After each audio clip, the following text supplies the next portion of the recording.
ಒಳ ಮೀಸಲಾತಿ ವರ್ಗೀಕರಣ ಜಾರಿಗಾಗಿ ವಿಳಂಬ ಧೋರಣೆಯನ್ನು ತೋರುತ್ತಿರುವ ಸರ್ಕಾರದ ನಡೆಯನ್ನು ಖಂಡಿಸಿ ರಾಜ್ಯ ಸರ್ಕಾರದ ವಿರುದ್ಧ ಮಾದಿಗ ದಂಡೂರ ಸಮಿತಿಯ ರಾಜ್ಯಾಧ್ಯಕ್ಷ ಬಿ ನರಸಪ್ಪ ದಂಡೂರ್ ಅವರ ನೇತೃತ್ವದ ಮಾದಿಗ ದಂಡೂರ್ ರಾಜ್ಯ ಸಮಿತಿ ಬೆಂಗಳೂರು ವತಿಯಿಂದ ಫ್ರೀಡಂ ಪಾರ್ಕಿನಲ್ಲಿ ಪರಿಶಿಷ್ಟ ಜಾತಿಗಳ ಒಳ ಮೀಸಲಾತಿ ಜಾರಿಗೆಗೆ ಒತ್ತಾಯಿಸಿ ಅನಿರ್ದಿಷ್ಟಾವಧಿ ಧರಣಿ ಸತ್ಯಾಗ್ರಹವನ್ನು ಹಮ್ಮಿಕೊಳ್ಳಲಾಗಿದೆ. ಈ ಹೋರಾಟದಲ್ಲಿ ರಾಜ್ಯದ ಎಲ್ಲಾ ಜಿಲ್ಲೆಯ ಅಧ್ಯಕ್ಷರು, ಸಮಾಜದ ಮುಖಂಡರು ಭಾಗವಹಿಸಿದ್ದರು.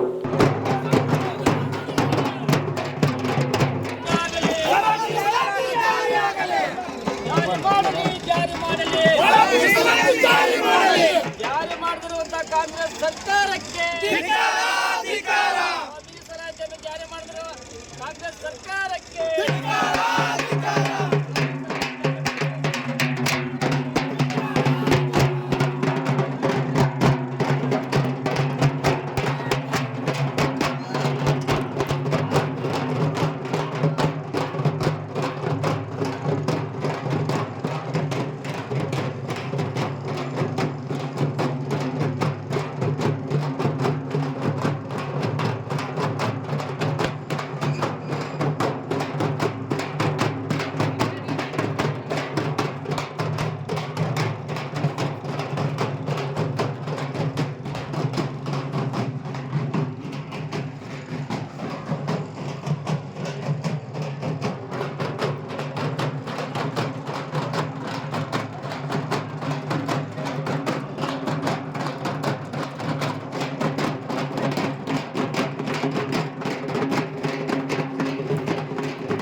मीಸಲಾತಿ ಹೋರಾಟಗಾರ ಅಮರ ಹೇ ಅಮರ ಹೇ.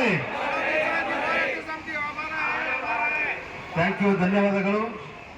ಇವಾಗ ನಮ್ಮ ರಾಜ್ಯ ಮಹಾಪ್ರಧಾನ ಕಾರ್ಯದರ್ಶಿಗಳಾಗಿರ್ತಕ್ಕಂಥ JM ದೇವರಾಜ್ ಅವರು ವೇದಿಕೆ ಮೇಲಿರ್ತಕ್ಕಂಥ ಒಬ್ಬೊಬ್ಬರನ್ನು ಕರೆದು ಮಾತಾಡೋಕ್ಕೆ ಅವಕಾಶ ಕೊಡ್ತಾರೆ. ಜಿಲ್ಲೆಯಲ್ಲಿ ಬಂದಿರ್ತಕ್ಕಂಥವ್ರು, ತಾಲೂಕಲ್ಲಿ ಬಂದಿರ್ತಕ್ಕಂಥವ್ರು ಎಲ್ಲರೂ ದಯವಿಟ್ಟು ಶಿಸ್ತು ರೀತಿಯಿಂದ ತಮ್ಮ ಅನಿಸಿಕೆ ಹೇಳ್ಬೇಕಂತ ಕೇಳ್ಕೊಂಡು ಬಂದಿದ್ದೇನೆ. ನಿಮಗೆ EP ಹಾಕಿದ್ದಾರೆ. ನಾನು ಅಲ್ಲಿ ನಿಂತ್ಕೊಂಡು ಡೇಟ್ 21/5 ಹೋಗಿದೆ. ಸೊ ನಾವು ಸತತ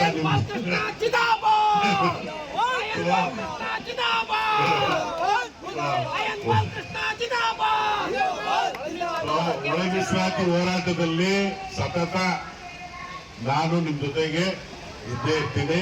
ನಾವು ಎರಡು ಅಣ್ಣ ತಮ್ಮಂದ್ರು ಯಾವಾಗ್ಲೂ ಒಂದಾಗಿರ್ತೀವಿ. ಒಂದಾಗಿ ಹೋರಾಟ ಮಾಡಿದ್ರೆ ನಮ್ಗೆ ಜಯ ಸಿಗೋದು. ಈ ಕಾಂಗ್ರೆಸ್ ಸರ್ಕಾರ ಅಂತ ಇದನ್ನ ಕಲ್ಕೊಂಡು ಹೋಗ್ತಾ ಇರುತ್ತೆ. ನಿನ್ನೆನೂ ನಾನು ಒಂದು ಮಾತು ಹೇಳಿದ್ದೆ, ಗಾಂಧಿ ಮತ್ತೆ ಕಾಂಗ್ರೆಸ್ ಏನ್ ಮಾಡಿತ್ತು ಅಂತ ಹೇಳಿ. ಇವತ್ತು ಮತ್ತೆ ಅದನ್ನೇ ಹೇಳ್ತಾ ಇದ್ದೀನಿ. ಸಿದ್ದರಾಮಯ್ಯ ಮತ್ತೆ ಕಾಂಗ್ರೆಸ್ ನಮ್ಗೆ ಅನ್ಯಾಯ ಮಾಡ್ತಾ ಇದ್ದಾರೆ. ನಾವಿಬ್ರು ಒಂದಾಗಿ ವಿಧಾನಸೌಧ ಮುತ್ತಿಗೆ ಯಾವತ್ತು ಹಾಕ್ತೀವೋ ಅವತ್ತು ನಮಗೆ ಅವರೇ ನಮ್ಮ ಹತ್ರ ಬಂದು ಒಳ ಮೀಸಲಾತಿ ನಿಮ್ಗೆ ತಗೊಳ್ಳಿ ಅಂತ ಕೊಡ್ತಾರೆ. ಸೊ ನನಗೆ ಇಲ್ಲಿ ಅವಕಾಶ ಕೊಟ್ಟಿದ್ದಕ್ಕೆ ತಮ್ಮೆಲ್ಲರೂ ಗಾಂಧಿ ಕಾಂಗ್ರೆಸ್ಗೂ, ಇಂದಿರಾ ಗಾಂಧಿ ಕಾಂಗ್ರೆಸ್ಗೂ, ಸಿದ್ದರಾಮಯ್ಯಗೂ ಯಾವುದೇ ವ್ಯತ್ಯಾಸ ಇಲ್ಲ.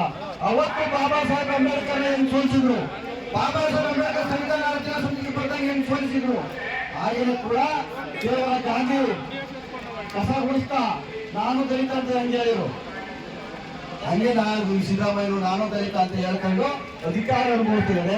ಕಾರಣ ದಲಿತರು ಹಂಗೆ ಇದು ಈ ಒಳ ಮೀಸಲಾತಿ ಹೋರಾಟ ಅನ್ನೋರು ಹೇಳ್ದಂಗೆ ಯಾವತ್ತು ನಾವು ವಿಧಾನಸೌಧ ಮುತ್ತಿಗೆ ಹಾಕ್ತೀವೋ ಅವತ್ತೇ ನಮಗೆ ಒಳ ಮೀಸಲಾತಿ ಸಿಗುತ್ತೆ. ನಾವು ಕೂಡ ಈ ದೇಶವನ್ನ, ಈ ರಾಜ್ಯವನ್ನ ಆಡತಕ್ಕಂಥ ಅವಕಾಶ ಸಿಗುತ್ತೆ ಅಂತ ನಾನು ಮುಗಿಸ್ತೀವಿ. ಜೈ ಭೀಮ್.